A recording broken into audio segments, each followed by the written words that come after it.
Have you ever wondered why everything can fall apart right when you're doing everything right?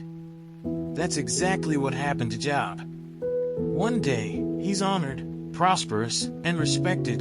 The next, he's sitting in ashes, trying to understand why God feels silent. But here's the surprising twist. Maybe that silence isn't absence but refinement. The Bible's chapters in Job 29 reveal a man who once walked in light and now wrestles with darkness, teaching us that sometimes God uses misery to mold maturity and transform loss into lasting wisdom. Then, let's read the chapter together. Job continued his discourse.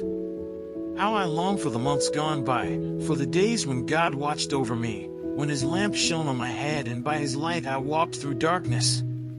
Oh, for the days when I was in my prime, when God's intimate friendship blessed my house, when the Almighty was still with me and my children were around me, when my path was drenched with cream and the rock poured out for me streams of olive oil.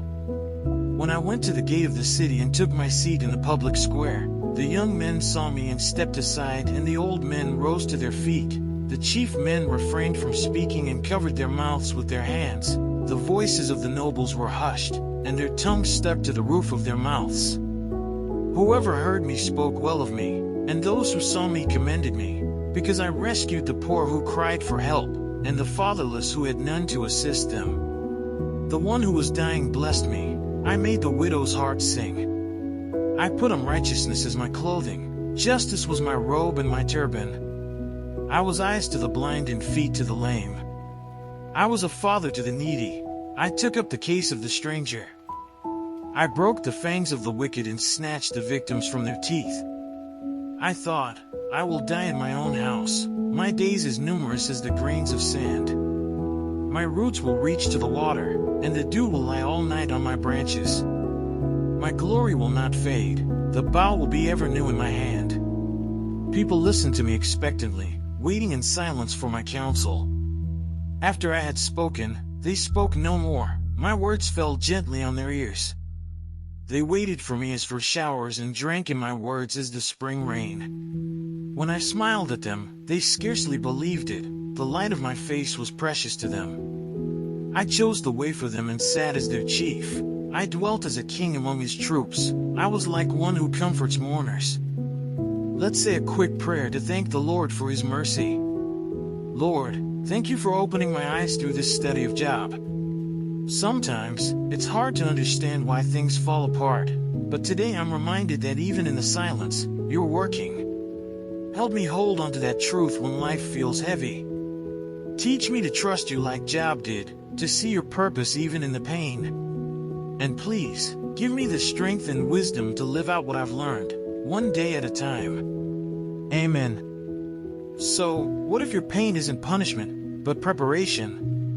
What if, like Job, your current chapter of loss is simply setting the stage for something far greater than you can see right now? When you read the Bible, especially Job 29, it becomes clear that God doesn't waste suffering, He repurposes it. Every delay, every silence, every unanswered prayer could be the fire that refines your faith, just like James 1 verses 2-4 reminds us.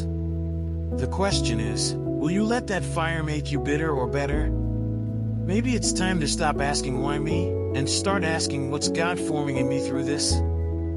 Faith isn't proven in the comfort of prosperity, it's proven in the chaos of uncertainty.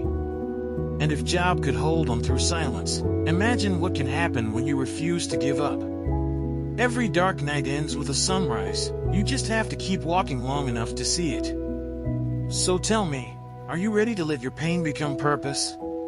If this message spoke to your heart, take a moment to reflect, share your thoughts in the comments, and don't forget to subscribe to the channel. Turn on notifications so you never miss a chance to keep growing, learning, and discovering the hidden wisdom waiting in every chapter of the Bible. And, as always, don't forget to check the last video and learn more about the scriptures.